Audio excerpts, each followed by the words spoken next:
Good morning, everyone. Good morning. And welcome to Wake Up Missoula. My name is Noelle McAvoy. And I'm Scott Ramph. And that was Asaph Adonai on piano. Asaph, what song was that? That's the girl from Ipanema. Nice. I love that song.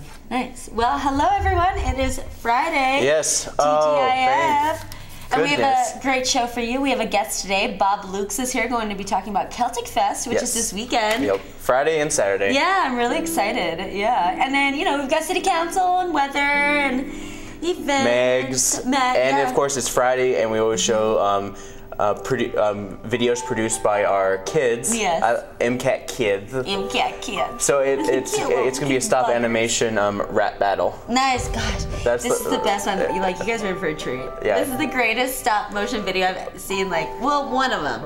These kids have made some good stuff. Yeah. Yeah. And of course, next week is our directing camp. Yeah, our last of course, camp. that's like the first camp that got full. It's been full for the whole time. For like 2 months before it even started. Yeah. People just all flocked to it, and I specifically wrote there is like last year we had one kid drop out because he thought we were gonna make a bunch of movies, but I specifically said in the thing is like we're just gonna make one movie that whole week. We're all gonna concentrate on just making one movie. And hopefully next year we're gonna make this camp into a teen camp. Yeah. Since it is a little more advanced. Plus most of our kids have grown up. We've been doing these summer camps for the last 5 years, and they've pretty much grown up. But of course, Do It in 72 is here. Oh, nice. I do want to talk about that before I move on to weather. So, where did I put that? There it is. All right, so you go to mcat.org, and of course, Do It in 72 returns. And if you don't know what Do It in 72 is, it is a film contest that gives you 72 hours to make a film. Yeah. And we, of course, we give you the elements that you need to put in your film, so you can't just film it like months in advance and then just show it. Then you have to have these 4 elements. We always do like 4 elements every year, whether it be you have to involve the number 72 or it flips. Like last year, it was like a nice act towards animals. Yeah, a kindness towards animals. Yeah, yeah. The word awesome sauce. Okay, yeah, awesome sauce, yeah. What else? I think mine was singing. Singing. They had some singing in it. I think you're right, yeah. They were very good videos. They did a really good job. I'm excited to see this year. And one of the people, his wife did an original song off the radio. Oh, really? Nice. Yeah, that was really clever. That's wonderful. But yeah, I mean, we had about 30 entries last year, and the year before we had like 15. Yeah. So it like doubled. So I guess we'll just keep talking about it for the next billion years. Yeah. I'll probably forget talking about it next week. It starts in October, but we want to plug it now. Yes, it's in October. It's always the second weekend in October. It's a good time, nothing like too hard because everyone procrastinates looking for their costumes for Halloween. Very true. But of course, let's talk about weather because it is looking mostly sunny today and mostly clear happening tonight. So if you guys are going out and about tonight is that night. It is currently 50 degrees outside. Mostly sunny today, mostly clear. You can expect a high of 84 degrees with a low of 54, so it's not going to get too hot. And of course, things are going to get cooled off during the weekend, but there are a slight chance of thunderstorms, but it shouldn't be too bad. No, it looks like it's going to be a nice weekend. It's only 20%. Sunday is about 50 or 60, but nothing crazy. And like rain here doesn't even last that long. Like yesterday, if you guys noticed yesterday, the rain only lasted a little bit. But, so we all know about that fire that's going on in Glacier, and so I just wanted to give you guys a little update about it. So, as of this morning, the fire has charred more than 6 square miles and destroyed a Barron Creek cabin, which is a historic backcountry structure. It's also torched 1 abandoned car. It's closed 21 miles of the 50-mile Going to the Sun road. Nearly 700,000 people have visited the park last year in July, and about 95% of them traveled some length of that roadway. So it's a long roadway. And then, so it was 4,000 acres. And they've had to evacuate hotels, campgrounds, and homes, including people in the community of St. Mary. So they have had to evacuate. And then wind gusts and low humidity are expected to move quickly through the drought-parched northwestern Montana. And so this could have the risk of the fire spreading even quicker. But I guess they've just prepared some elite backup teams. So they have a bunch of elite backup teams now to fight the fire. So they have a bunch of helicopters and fire trucks and anything that they can to fight this fire. I guess someone at the KOA campground in St. Mary's, they're going to use her pool to fight the fire. Yeah. So the update is it's 4,000 acres and it's still burning, and they're having to evacuate people. So hopefully that they can contain it soon and it doesn't get too out of control. But I got my information from abcnews.com and theweatherchannel.com. Yep. Yeah. There's definitely some fires going on, and I heard there was some fires near Helena as well. But of course, thanks to some rain, and they're hoping for some more rain today. Good, I hope so too. That they didn't have to necessarily evacuate anyone, and there's minor damage to like 1 or 2 properties. Good. I was looking on the newspaper yesterday, and it was a front page about this couple from France who live in Canada, and they were here, you know, in Glacier, and I guess they had to be evacuated, and the husband was like on a day trip with the car. Yeah, and so they had to be evacuated, so his wife had to wait on the side of the highway for 3 hours for him. I know. I was like, that's so intense. I bet. I mean, welcome to Montana. Yeah.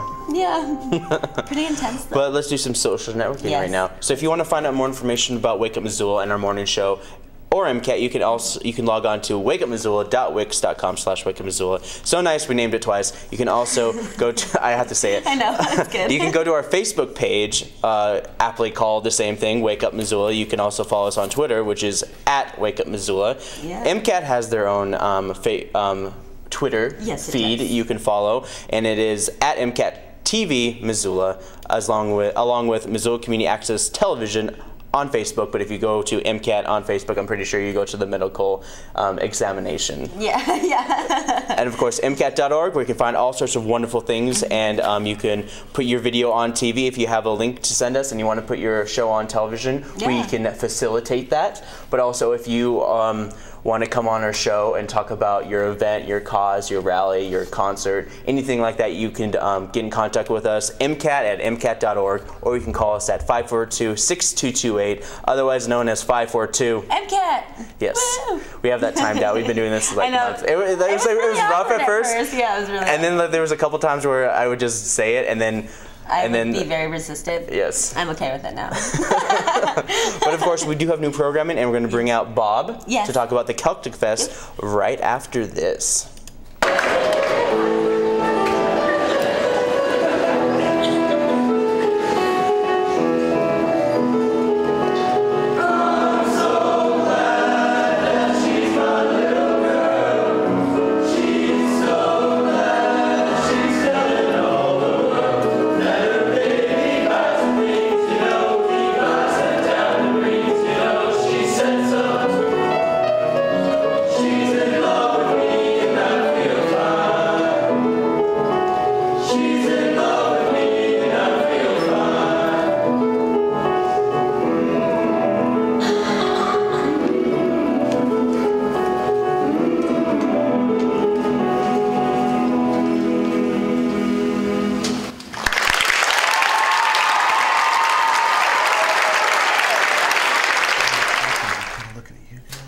Hey, we're back here with Bob Lukes, and he's here to talk about Celtic Fest. Yeah. So, please tell us, when did Celtic Fest start? So it is today. We get going at 5:30 tonight with the Celtic Dragon Pipe Band, who's the local, Scottish bagpipers, and they are just fantastic. And then we've got stuff going on through tonight and all day tomorrow in Caras Park. Is there any one performance or one event that you guys are hosting that stands out to you? I hate to pick favorites, but I'll tell you, this year we're bringing the Tossers in from Chicago. They're playing tonight at 8 o'clock on the main stage. So we've got 2 stages down there at Caras Park, because the main one that they have is just not big enough for all the stuff these larger performers need in there.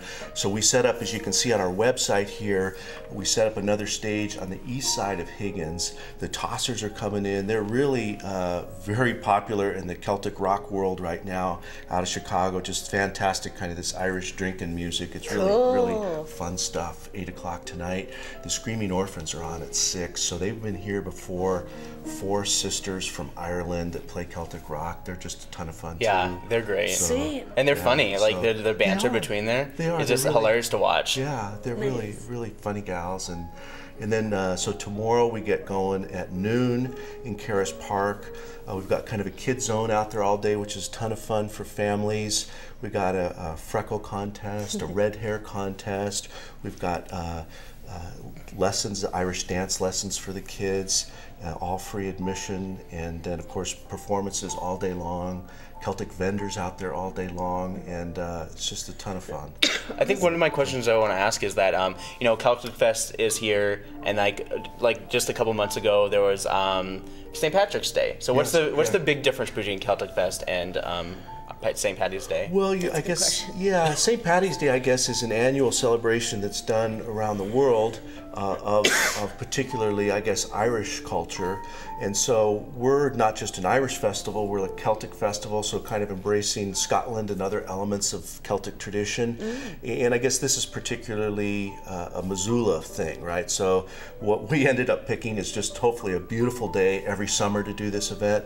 We're in our 6th year right now, and just a fun event for the community. Yeah. And of course, you're a man of many hats, and one of those hats is also you're one of the founders of the Missoula Brewing Company, which I thought was really cool. And I kind of like in the back of my head, I was really wanted to get someone from there just to ask. Is like, yeah, I was like, I guess my question is like Missoula Brewing Company. It's like, I wonder why no one ever really thought of like using Missoula Brewing Company. Like it's all these like names and all this stuff. It's like, why don't we just go with Missoula Brewing Company? Well, I think one of the reasons that other folks may have steered clear from it is it was this historical place that made Highlander beer. So the tradition goes back to what was called the Garden City Brewing Company. That was started in the late 1890s, and by 1910 they started making Highlander beer. And so then in 1918 it shut down by prohibition. It comes back in 1933, and when they come back for the first time, it's called Missoula Brewing Company, and still making Highlander. So it used to be, not far from here by Waterworks Hill near Rattlesnake Creek. And I mean, it was a big deal back in the day. And when the interstate came through in 1964, they took out the old building by eminent domain. And I mean, that was the last time Highlander was brewed in Missoula, was 1964. And so, I just wanted to revive that great old history here.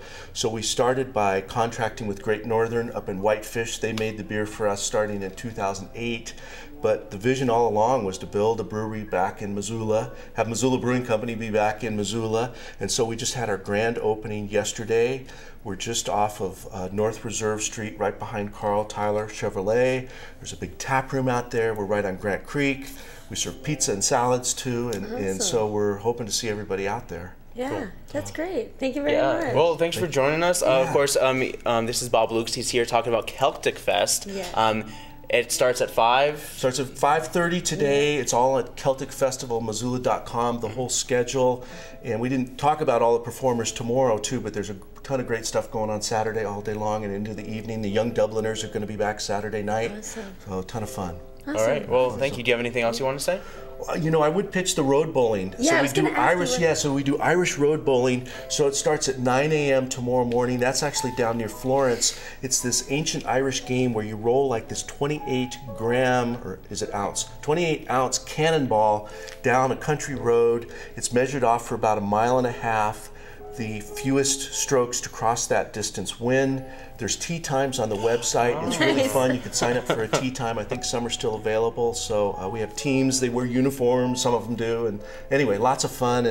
And so Celtic Festival today and tomorrow, Caras Park. Free admission for everybody. We've got some great corporate sponsors, Maurer Construction, Community Medical Center, Missoula Brewing Company, and thanks to all of them making it a free event for everybody. Yeah, thank you very much. Well, thanks. Yeah, thanks. Thank you guys for having me on. We'll be right back after this. All right.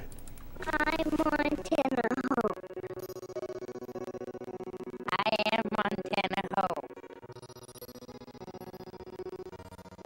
I am Montana Hope.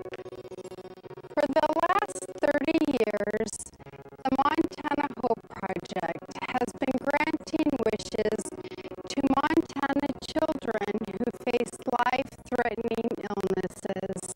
I'm Montana Hope. To make a donation and help their... All right. Of course, as Montana Hope, you can make a donation to kids who Are lagging. are like Well, no, I didn't mean it like that. I just meant the commercial was lagging. Yeah, the commercial is extremely laggy. Yeah, We've had some it issues happened. with our TriCaster, and apparently we can't show videos from the TriCaster without having issues. So, of course, we are hooked up through our fancy-dancy computer right here. We just got a brand new one. Brand new. And I haven't been messing with it too much. I've been like holding, like I've been putting white gloves on and Yeah, holding it, It's hugging like, it. That's a little exaggerating, but Massaging it. but of course, should we just go to events and we can hold off until the MCAT summer camp kid video a little later? Because I have some city council stuff to talk about. And I know that can get kind of like dry. Yeah. So we should leave that later. And I also have a little bit of Hallmark or Bullmark. So we'll do that at the tail end of the show so we can get our viewers back. Yes, get our viewers. Wake up, everyone. Wake up, viewers. Wake up, viewers. Wake up, Missoula. Yes. So this is everything that's going on today other than Celtic Fest. So Family Fun Time is going on at 9:30 a.m. this morning. This is an open gym for ages walking to 12 years. And it's just a supervised and safe environment full of obstacle courses, trampolines, and foam pits. And you can just run around and be crazy and, yeah, have fun. It sounds crazy. Right? $5 for members and $8 for non-members. Family Story Time is at the Missoula Public Library starting at 10:30 a.m. This is a themed themed story on the Dragon Rug in the children's area. Preschool playgroup happens at 11 at Bitterroot Gymnastics. This is for ages walking to 5 years. And it's kind of the same as the Bitterroot. No, it's the same as Mismo, so they just set up different activities and stations, and then parents and children choose what they want to do. And then that is $8 to drop in. And then Spectrum Discovery area, the Discovery Bench is Stomp Rockets, and the Brain Lab is Candy DNA. Yarns is at the Missoula Public Library starting at noon. This is for all knitters and crocheters. And you can bring your lunch and your latest project to the boardroom, and you can craft and chat and gossip and just have a lot of fun. And there's a lot of baseball going on this weekend. There is a Little League All-Star Softball, and they are going to be playing Oregon. So starting at noon today in the Dale Clausen Complex, Field 12, they're going to be playing Oregon. Yeah. And then there is a lot of senior all-star softball games. So the seniors are playing a lot this weekend. So they're going to be playing Southern California at 3 p.m. on Field 13 in the Dale Clausen Complex. And then over at MCT, there's a free kids celebration starting at 4 p.m. They're hosting the coolest block party of the summer. So you can join them from 4 to 5:30 at MCT, where they'll have games and activities and food and candy and ice cream, live music, all the fun things that you could ever want. Yay. Yeah. And then, like Bob just told us, Celtic Fest starts at 5:30. You can check out CelticFestMissoula.com for the full schedule. There is a wine tasting and live music by Brass Knot at 10 Spoon this evening at 6 p.m. But if you don't want to go all the way out there, you can go over to the Union Club, and there's some traditional Irish music, which is very appropriate since it is Celtic Fest. So that starts at 6. Hard and Scott Band CD release party is at Imagination Brewing Company starting at 6 p.m. At the Old Beck VFW, there's an Atomic Whirl, the old ones, and Neutral Boy. Those are all bands starting at 8 p.m. Ryan Bingham is going to be at the Top Hat Lounge at 9, but it is sold out, so it's a little tease. And then Stop teasing. And then Russ Nassett and the Revelators are going to be at the Union Club at 9:30. But that's what I've got going on for Friday. As always, you can check out MissoulaEvents.net or the Independent or the newspaper or the University of Montana's website. And go to CelticFestMissoula.com to find out all the events there. But we're going to switch gears and head over to Asaph. All right. When I was a little boy, when we lived in Taiwan, my parents would take me to the movie theater, and it was 25 cents to see a movie at that time.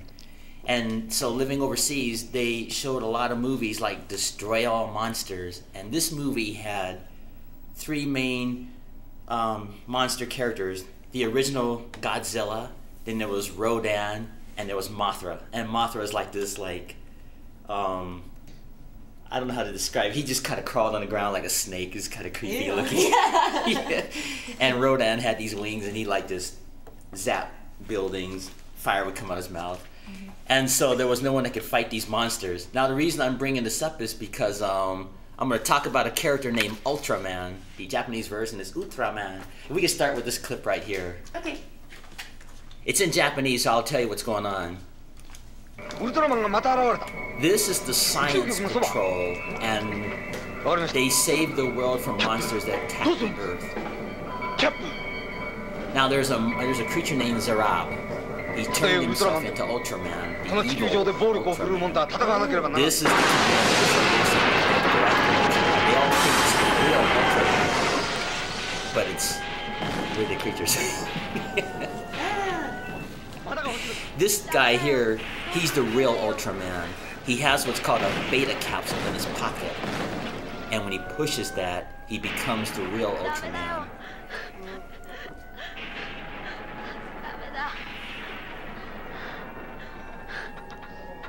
What?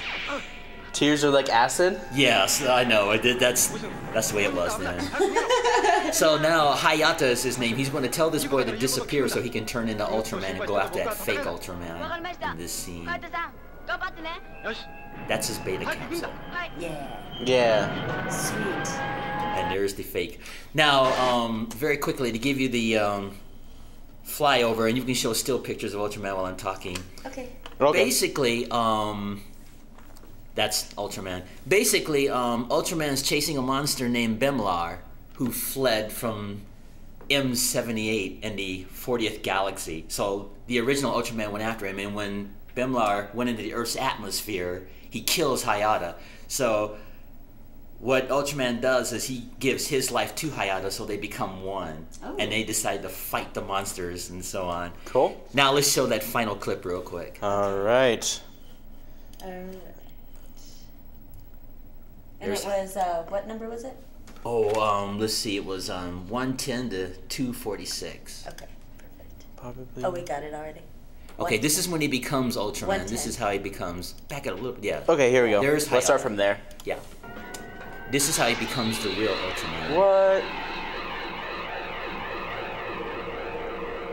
Oh, that was... Now see that little boy is hanging on for dear life. Yeah. Oh. Oh. Oh, you see him on a string and... Yeah. Because the fake Ultraman went to pick up the boy when he was trying to escape through the building after freeing Hayata from the... Oh man, that guy would have like snapped his neck or something. Yeah. Like the waves was like tossing and turning. Little twig. Yeah. That's the fake Ultraman, obviously. That's Zarab, and that's the real Because they have a Ultraman. pointy eyes and stuff. Yeah, the and it fake looks like one a has devil pointy look. eyes. Yeah, but the fake one has the pointy eyes, but the real one has more rounder eyes. Yeah. More approachable, you know. You know, Yeah. like if you were to like see one at a club or something, you'd be like, the one with the round eyes is more approachable than those Yeah. pointy eyes. It's like Now I'm gonna watch go. what happens when he gets zapped here in this scene.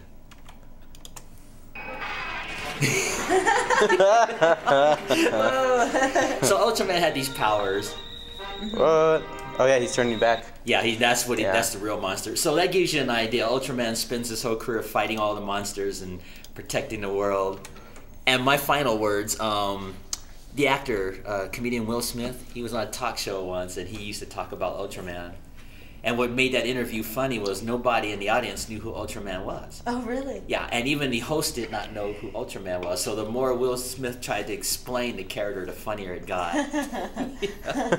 But anyway, this is what movies But it were was like. it's definitely the original story of a person becoming a giant hero. Yeah. Yeah. Was that the first instance of somebody becoming a giant hero? Yeah, at least in that time. And then they had like professional actors that wore these suits like the original Godzilla. Right. Yeah. His name was Haro Nakajima, the original Godzilla. He would put the Godzilla suit on. And then overseas they had a lot of suit actors. And then when they brought those films here to the U.S., they just had the dubbing on there. Mm-hmm. And it was always funny because the words never matched the mouth. Oh, never. Yeah. Oh, no, never. And so Ultraman started in Japan.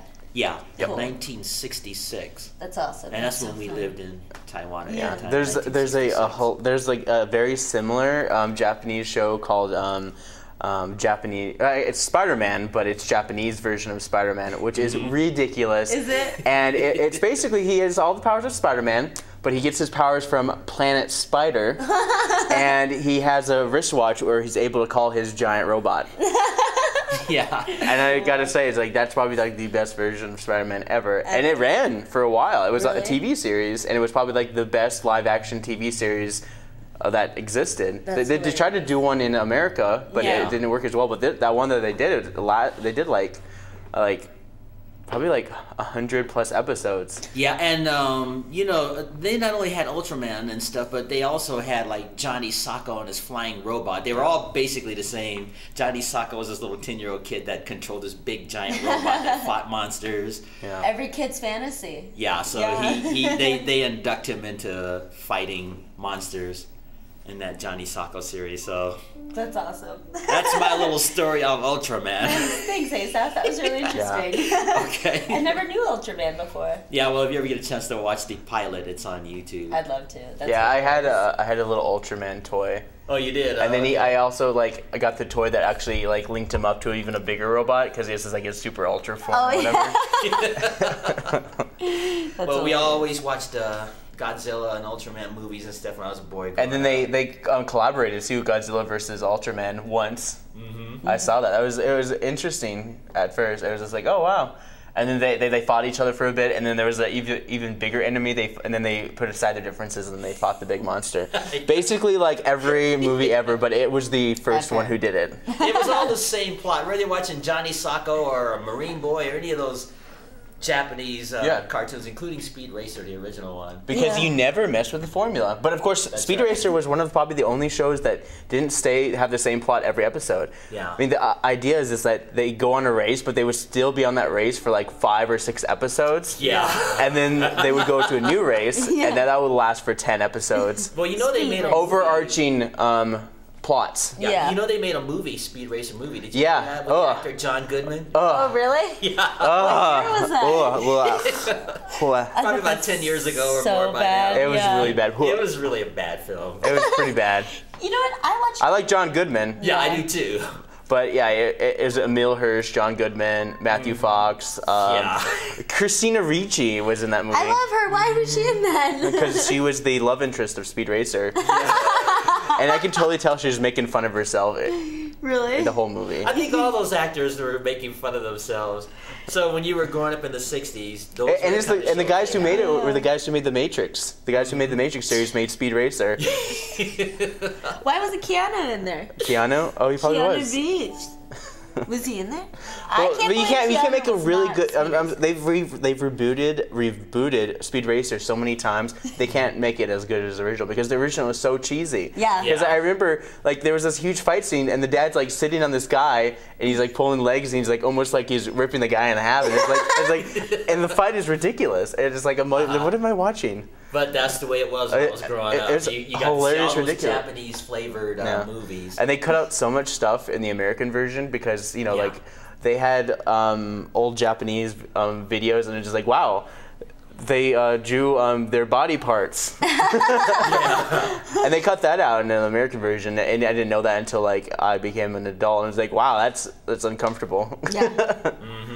Interesting. Yeah. Okay, well that's Ultraman. So we'll end it on that note there. Thanks, Asaph. Well, we're halfway through the show, and it's about time to get back to events with Noelle McAvoy. We're going to Saturday events now. Back to you. Okay. Okay, so tomorrow morning, the farmers market is at the Red X's from 8 to 1. People's Market is on Pine and Higgins from 9 to 2. And the Clark Fork Market is at Caras Park from 8 to 1. On the Clark Fork and Blackfoot Rivers, there's an introduction to whitewater kayaking. So it's tomorrow, so I'm sure registration is still available. You can call 546-0370 if this interests you. But it's $200. It's over the weekend. You can learn how to kayak sunny side up. It's put on by Zootown Surfers, I do believe. And so the clinic is going to begin on shore with goals and expectations from the students, and then they're going to progress to the pond. And then they're going to introduce the students to basic whitewater kayaking, such as stretching, posture, underwater comfort, wet exit, beginner stroke progression, hip snaps, T-rescues, and much more. And then when they're on the river, they're going to focus on safety and awareness, boat control, eddy turns, ferries, and the Eskimo roll. So call 546-0370. Ooh. Yeah. There is so a few days ago I talked about the Sierra Club. They were having a learn how to survive in the wilderness class discussion. And so now they're doing is learn how to survive in the outdoors outing. So this is the two-part class to this, or the second part to this two-part class. So it's 9 a.m. tomorrow at Welcome Creek Wilderness. And they're just going to learn, you can set up standard backpack equipment, and then they're gonna demonstrate survival techniques, and they're gonna include a field experiment for first aid. Participants will be given the opportunity to sleep in a shelter, construct a fire, and learn other techniques of survival. Yeah. And so if you want to do that, contact Mike at jarnevic@earthlink.net. I know no one That's it. No one's going to remember that.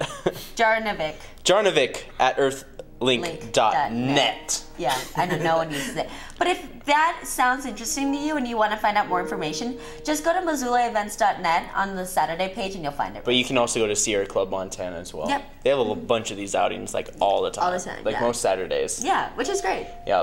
I'll just talk to Bob Clark. Yes. He's like the director of it. Yeah. Yeah, I mean, all those outings are smart. Like, if you live in Montana, you might as well learn how to... Not die at the like Bob Marshall Wilderness. Yeah. Like, somebody dies every year.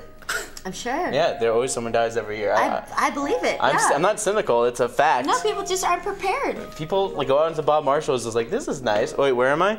Oh. Dead. Oh, is that... Look at that cute little bear. Well, not that. It's mostly because they just like... They're just not They get smart. lost. Yeah, they get lost. And they're they not walk for prepared. hours, and then it's like they haven't had food Not or water in a prepared couple for days. weather either. Like, Yeah. there's some people... You know, like, Montana can be extreme. Like, when you're up there, it could snow randomly. Yeah. I mean, Yeah. just think about Miles City. Miles City has the most dramatic temperature change in all of the world. It holds the Guinness World Record of the biggest temperature change. Really? There was 150 degrees. One day it was at 73 degrees outside, hot. Boom. That night, almost like within like the hour, it went down to -40. Oh my gosh. So crazy. How did that happen? Was it just like a cold front that moved in? Or? Most likely, because Yeah, most of our likely. cold fronts come from Canada. Canada! Yep, but it's Montana weather can be crazy. We're nestled in the mountains, but we're also exposed to all sorts of wonderful because elements. Of the mountains, yeah. and the Missoula's probably valley. the only place that's pretty stagnant with our weather. Yeah. Because we live in a banana belt, Yes. and I love saying banana belt. Bananas. I need a belt named bananas. Or if you Where's want to be, your if you banana wanted to just say inversion. Inversion. It leaves a like nasty taste in my mouth. Inversion. I just feel so pretentious when I say it. Yeah. That's why I like to say banana belt. Banana belt. Because I feel like I'm traffic. Because you don't get a Charlie horse. Yeah. Yeah. Let's just listen to the music. All right, let's do this because I got some We do. city council We're stuff. trying to make sure that our show goes for an hour because we have to do things in the back and we don't. What kind of things? Well, we have to do programming. Our show runs again at 2 Yes. o'clock in the afternoon, and so we have to do a bunch of programming for it, and so we're trying to make sure it lasts an hour. So I've been trying to banter. I've been doing a great job. Thanks. If it doesn't last an hour, it's not the end of the world. No, it's not. Okay, so there is a the Missoula Iris Society is having an annual rhizome sale. So this is going to be tomorrow from 9 to 1. And it's going to be held at the Iris Gardens, just west of Fort Missoula's Historical Museum. So you can drive west and South Avenue from Reserve Street and take a left onto Guardsman Lane onto the museum. Yeah, and so you can just buy a bunch of rhizomes, which I'm not quite sure what they are, but I mean, the Iris Society is putting it on. I'm sure they're great. Yeah. And then there is another senior all-star softball game. They're going to be playing Arizona, and so that'll be in Field 13 at the Dale Clawson Complex. The Roxy Theater has got Saturday Morning Funhouse. You can bring your jammies and eat some cereal or popcorn, and they're going to feature classic cartoons, wildlife films, and more popcorn. Starting at 10 a.m. tomorrow. And then a carousel from Missoula, they've got a fairy tale and superhero festival starting at 10. And your kids can take part in a number of activities, and participation is free. Yeah, National Grocers has got a hormone class. It's called Holy Hormones. And so you can learn tips to manage your stress, rid yourself of hot flashes and night sweats, bring your testosterone levels up to par, and keep your mood steady. Starting at 11 a.m. tomorrow. And then Missoula Art Museum has got a pop painting class starting at 11 tomorrow. This is for teens and adults, $45 if you're a member, $50 if you're not. And it's July 25th as well as August 1st, so it's this Saturday and next Saturday. And then so it's with Tim Thornton, and they're going to be discussing and demonstrating the process used by pop artists of the 50s and 60s to transfer images, faces, or soup cans from photographs to canvas. Yeah, so they're going to use grids, projectors, and stencils, and then materials will be supplied and no experience is necessary. And then Celtic Fest is going on again! And so let me tell you guys about a few of the things that are going on. We only slightly touched on what are the things that are going on Celtic Fest on Saturday. So the 12 is the Crashers, 1 p.m. is the Huron Irish Dancers, 2 p.m. is the Montana Shamrockers, 3 p.m. is the Missoula Irish Dancers, 4 p.m. is a Broken Whistle, 5 p.m. is Huron Irish Dancers again, and then 7:45 is a Celtic Dragon Pipe Band. And if you missed the Screaming Orphans Friday night, you can check it out again on the big stage, 6:15. Yeah, yep. And then the Young Dubliners will be on at 8:30. To finish off. Yeah, and then the activities that are going on, it'll open at noon tomorrow. And then at 12:30 you can register for the Red Hair and Freckle Contest. 1 to 1:15 is the Red Hair Contest. 1:15 to 1:30 is the Irish Dance Lessons. 2 to 2:30 is the Freckle Contest. 4 to 4:45, no, 2:30 to 3:30 is face painting. 4 to 4:45 is Monty, because Monty's gonna get Irish. That'll be fun. Cool. And then 5 to 5:20 is Irish Dance Lessons. Yeah. I'm pretty sure Monty's gonna wear like a kilt. Good, he should. And then they have craft stations, face painting, games, prizes, and fun all day. And then, like Bob was telling us, there's Irish Road Bowling on Sunday. Yeah, so that's what's going on, the schedule for tomorrow for Celtic Fest. And then if you are not interested in Celtic Fest because you're just angry, you can go to Float. You can keep the Clark Fork Coal free. They're going to be meeting at the Montec building at 12:30 tomorrow. This is Blue Skies Campaign and other organizations, and they're just going to float down the Clark Fork. You can show your support for protecting our beautiful river. They'll probably pull over and get trashed too. And you can meet in the parking lot outside of Montec and the carpool. And then there is Christmas gift making in July at Meadow Sweet Herbs at 1 p.m. It's $10 class fee, and it's a wonderful afternoon class where you just make Christmas gifts out of all your plants. Yeah. So 728-0543 you can RSVP to. And then there's another senior game. They're going to be playing at Northern California, so another senior all-star softball game, Northern California, 3 p.m. tomorrow on Field 13. And Mark Moss is Tell Us Something will be at the Peace Farm tomorrow at 7 p.m. And the theme is Why I Stayed. And then the Roxy Theater has got a movie tomorrow at 8:30. It's called Movie Mockers Double Trouble. And so this is what it's about. It's about two beefed up twins who are operating on opposing sides of the law. And they team up to stop a nefarious crook in this actioner. So Pete Jade is a notorious arrogant burglar who ends up with the key to enormous underground cache of diamonds. David Jade is a cop who joins forces with Peter after greedy Philip Chamberlain wants the diamonds for himself. Okay, so he kills David's partner, and then there are a bunch of other B-movie greats. And so I wasn't going to show the trailer because last time I showed a trailer, we got flagged for it because of copyright. But I'm just going to show you guys this picture, and I really hope that this gets you to the movies. And so these are the awesome beefed up twins. Look at those mullets. Those are great. Yeah, so I hope that that picture got you guys, is going to convince you guys to all go to the movies. Yep. But you can also look up the trailer online if you want to. And be sure to look out for their sitcom that followed their movie. The Barbarian Brothers. Yeah. I'm a barbarian and you're barbarian. Let's be brothers tonight. Is that a real song? No. Oh, good job, Scott. I know, right? It's a sitcom song. Yeah. Kind of like what's his name? Tom Hanks sitcom where he dresses up in drag. Yeah. Hey, did you remember that, Asaph? Just barely. Wasn't it Bosom Buddies? Was Yes. The name of that? Yeah. We should do a segment on that. Yeah. Okay, yeah, that would be fun. That would be fun. That'd be Bosom hilarious. Buddies. And we can do it like just before there's another drag show Yeah. happening. When is it again? Probably like Saturday? I don't Yeah, know. this It's happening. Saturday. It happens Most once. likely. It happens once a month. Tom Hanks was quite young in that, though. Yeah. Think of it. Oh yeah. He looks like Colin Hanks. Yeah.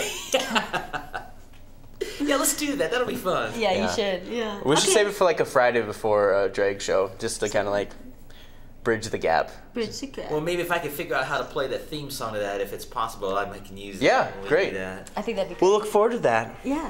Stay tuned. Okay, so these are my last few events, and then we have to go over to City Council. Yeah, we do. So, absolutely, with Chris Moon and Monte Carlos at the Badlander at 9. Mandatory Mayhem, The Voyage to Pirate Party. It's going to be at Monk's at 9. They have a costume contest. Best dressed male and female pirate will win one VIP ticket to Pirate Party each. So 18 plus, $5 at the door if you're 18 and under 21. And so they're going to have a lecture from 9 to 10:30, Mr. Wizard, MR Wizard from 10:30 to 11:30, a Brain Funk from 11:30 to 12:30, and the Bowflex from 12:30 to close. And there will be Turbo Sound is provided by Wizard Presents, performances by Soul Candy Go-Go, and lighting is provided by Shadow Productions. And then at the Real Lounge is going to be Rooster Sauce, Hermanas y Hermanas, and City of Pieces. Cigarette Girls Burlesque are doing a free show at Stage 112, starting at 10 p.m. And they are going to bug you for tips, as they say on there. So that's nice. And then Local Yokel will be at the Top Hat Lounge at 10. So that's everything that's going on for Saturday and Friday. If you want any more information, just go to MissoulaEvents.net or check out The Independent or check out the newspaper or the University of Montana website. Yeah. But now we are going over to City Council as my segment is done. Yes, it is City Council time, and I have two big things, and one is a I think it's the I have to go to my cheat sheet. Okay, let's start off. Parks and Conservation. The Klaus Clark Fork River Project proposes to expand up to $90,000 of the city's portion of the 2006 open space bond to purchase in fee approximately 75 acres of land within the Clark Fork River corridor west of Missoula. This property lies within the Clark Fork River corridor open space, Cumberstone, as identified. Oh, I should zoom in. Yeah, as identified in 2006 Missoula Open Area Space Plan, and possesses a host of characteristics making it worthy of protection as conservation land. The property is located within the Clark Fork River Grass Valley Important Bird Area, IBA. The Clark Fork River Grass Valley IBA was approved as a state IBA in 2006 and as a Continental IBA in 2009 by the National Audubon Society because of its significance to species of conservation concern. So Erickson, she's the lady that gave a presentation on it. She provided the project budget approximately costing $68,230, which they want to take from the budget, including closing costs. The request to expand up to $90,000 of the 2006 open space bond, which will have a balance of approximate $1.7 million after this project. So they're still going to have $1.7 million out of this project, and the city's trying to purchase more open space for conserving it and using it for a public space or future of parks and whatnot. But one of the council members, Patrick Weaselhead, is concerned about the money, where this money is going, if it's going to the right place, and this is what he had to say. Things like this, I keep thinking about management. The more we manage things, the more sometimes we do damage, forest management, fire management, and all those sort of things. And I don't know why we just don't let it be to manage itself, because it's been doing a wonderful job for centuries. And I saw the cost of what it's going to take to maintain this, closing costs, all those sort of things. So, down the road, our taxpayers are going to say, what's more important to us? Spending money on this or spending money on trying to make Missoula more habitable? And so that'll be my concern. I'll this is a great thing, but it leaves me in a quandary. All right, so that's his justification on it. Yeah. But of course, now that I'm listening to this once again, my memory of watching the whole meeting has come back to me. And the area that they're talking about is that constantly changing, because it's like a little part of a land and an island up near, where I think it's River Road is, kind of generally that general kind of area, kind of hidden behind the bridge, but still on the south side of River. So that area is, they want to annex that area for open space and use it for a potential park in the future, or not. It depends. It's 75 acres. That's a lot of space. That's a lot, especially in the city. And what they're trying to do is, because there's an island that kind of got made, because if the water keeps on hitting, like see, there's a curve in the river, and the water keeps on hitting the side more and more and more. It makes erodes, and then basically makes a little island, and then the river goes around it like that. Yeah. But of course, this is Brian von Lossberg, and this is what he had to say in response to Patrick Weaselhead's comments. I think this is a really great opportunity for the community, and appreciate the concerns that Patrick's bringing up. But I think the community voted to authorize these funds with the bond measure to do good work like this sort of acquisition. I come from a few different places, or have spent significant time at a few places where water access, whether it's lake access or river access, is a hotly contested item, and not that it's not hotly contested here, but I think sometimes we take for granted the incredibly wonderful stream access, river water access opportunities we have under the Constitution and laws of Montana. And so there's a number of aspects that lend itself to supporting this, but I'm admittedly particularly drawn in by the river access aspects of it. Thanks. Okay, so he goes on to support this bond, and of course, Ed Childers moved to set a joint Board of County Commissioners and City Council public hearing for August 17, 2015 to adopt a resolution to expand up to $90,000 of the 2006 Open Space Bond funds to purchase approximately 75 acres and cover transaction and project-related costs associated with the acquisition of that parcel of land. Awesome. Yep. So just look forward for August 17th and see what happens from there. But of course, the next big thing I'm going to talk. I started off with a little light, just so like having some property. But this one's big because they're talking more about the exotic animal protection. So so several constituents have contracted council members regarding the adoption of an ordinance banning exotic animal performances in the city of Missoula. A draft ordinance has been prepared for discussion and is attached. The purpose of the ordinance is to protect the public against hazards associated with commercial display or performance of wild and exotic animals, and to protect wild and exotic animals from cruel and inhumane treatment. Awesome. And of course, I have a little PDF I do want to show. Okay. Hold on a second. Technology is so crazy. Okay, so, it's not here, but it doesn't matter. But there's a whole bunch of information on here, and it kind of describes about it. And of course, they wanted to put an ordinance where they would fine people. I think the first fine for a transgression against these exotic animals is $30,000. Good. Then it's $40,000, $50,000, and then it's $300,000. Wow. Good. Yep, that's happened, and that all has to happen within the year. Awesome. So, Awesome. this is the. And so, is there anywhere in there where they talk about how they will reinforce this? No. Okay, interesting. Yes. So this is Dean Gilmore. He's a Shriner Circus director and has this to say about PETA and other organizations banning certain animals in circuses, just in general as well. This is Dean Gilmore. We ask that you consider this issue based on public health and safety. We don't believe that there is a large risk to the public health and safety.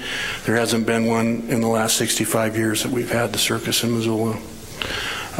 We believe feral cats, mountain lions, rattlesnakes, roaming dogs, deer, and some birds actually cause a greater risk to the health and safety of Missoulians than circus animals do. Really, there's no reason for an ordinance except as presented in the PETA format, and they're against, they believe it's a cruelty to animals issue. It's not a public health and safety issue.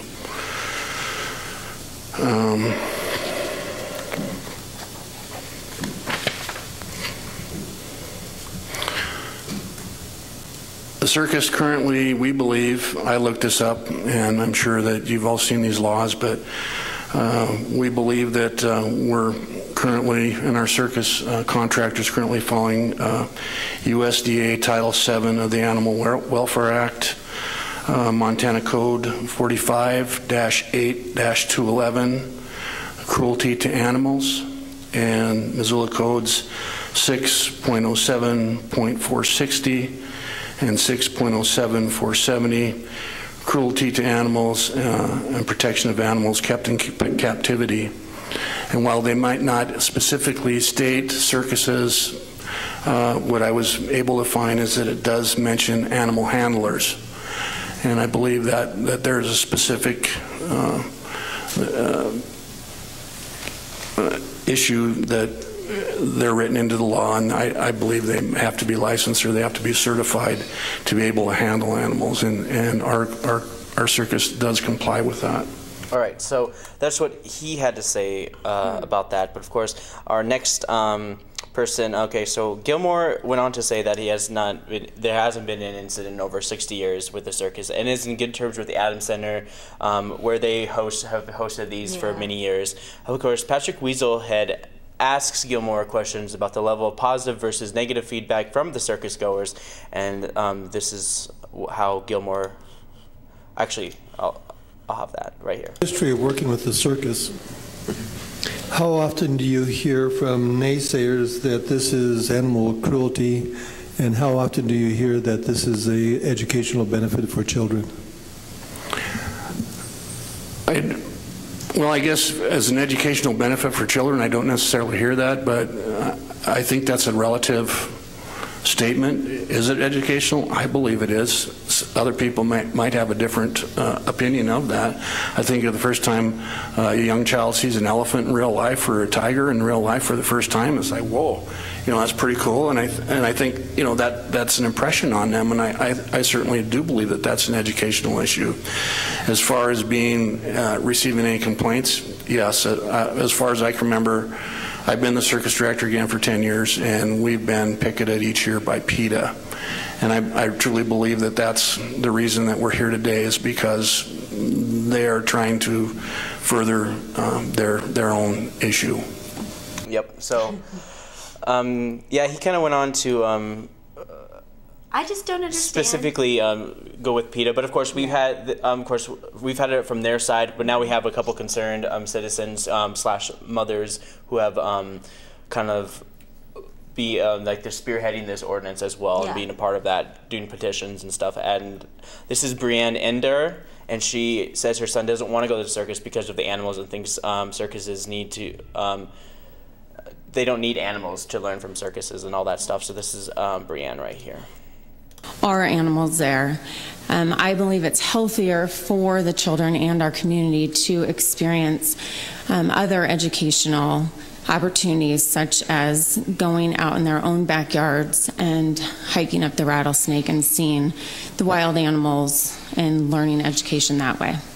Okay, so hers is notoriously short, and she just says, like, there's animals already here and all that stuff. Yeah, and of course, this is our we were running out of time, so I'm going to briefly. This is Blake Michelonzo, and she hopes that the city is doing to move forward. She's hopeful, and she's happy about the forward momentum that the city is doing to even attempt to an ordinance like this. Really excited about the possibility of going in this direction with this ordinance, because I think it gives our city an opportunity to show that we're forward thinking and that we're compassionate. I think if a deep connection were formed with children and wild animals in a circus, that we wouldn't be facing what has been characterized as a mass extinction and a massive loss of habitat globally. I also know that there are a wide array of alternatives to using animals in entertainment and for fundraising purposes, and I would support that wholeheartedly. Okay, so moving on to my next quote, we have Barry Hartman, and he's the secretary for the Shrine Circus, and he has this to say. I don't know if any of you have been to a Shrine Hospital or not, but in essence, this is one of our major fundraisers. And if we ban animals, yeah, the circus is probably gone. So I want to make that real clear. We send out 15 to 16,000 tickets every year, and we draw 20 to 25,000 people. And those children, they love the circus. They're there to see the animals. They like to ride them. You should see the looks in their faces. And if you're looking at all on a public safety, because is that really what this is, or is this a PETA issue, or is this public safety? May I ask that question? And of course, that's how he asked that question, and we have Brian von Lossberg, who later answers that question in his own little statement about how he's for this ordinance.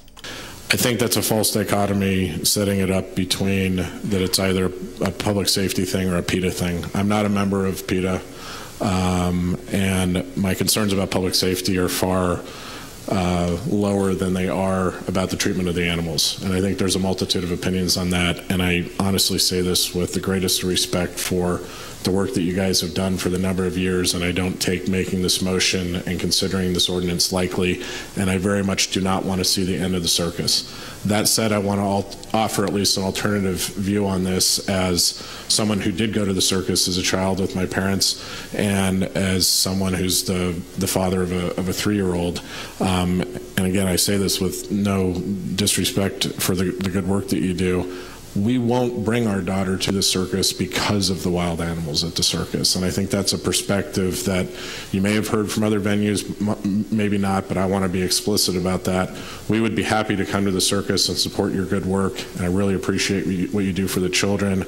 I know the Shriners do a number of events to raise money for children, and I think it would be a tragedy to lose the circus based on something like this. That said, I can't in good conscience bring my daughter to the circus because of the performances of the animals, and where I start to get lost, where I start losing and disagreeing is on some of this material about them being treated as pets, and I have no doubt that there is sincere love for them in that vein, but I also, that strikes me as wrong on a number of fronts, and I would take too long to kind of go into it in more detail. So I'm supportive of bringing the ordinance forward. I'm supportive of further discussion on this, and I'm interested in to hear from my other colleagues. All right. Well said. So that's what he had to say about it. He's in the middle, but he's totally for this ordinance and protecting of the animals. Yeah, yeah. And of course, public hearing is set for August 10th, and we have about a minute and a half left on our show. Okay, I still want to say this. Go ahead. Just one thing that I am confused about is how they think that wild animals in a cage is just not animal cruelty. That's just like the basis of animal cruelty. You know, like taking something out of its habitat and putting it into a cage and to be looked at and on show and presented. Like, how would they feel if that was them? Okay, I'm good. So, if you want to find out more about Wake Up Missoula, you can check us out on our website at wakeupmissoula.wix.com/wakeupmissoula. You can like us on our Facebook page. You can like us on Twitter. You can like Missoula Community Access Television on Twitter. Like us, MCAT on Facebook, like MCAT.org, and contact us if you want to. Yep, and you need to contact us, you can email us mcat@mcat.org. Again, that's mcat@mcat.org. And you can also call us at 542-6228, otherwise known as 542 MCAT. Of course, we have about 30 seconds left on our show, and I want to thank Bob Lukes for coming on our show, and I want to thank Asaph for a wonderful segment on Ultraman, and Noel McAvoy. Yes. Thank you very much. Thanks, God. So, I'm sorry we couldn't show the Summer Camp Friday video, but that's just how it is. But for Wake Up Missoula, I'm Scott Ramp. I'm Noel McAvoy. Here's Asaph.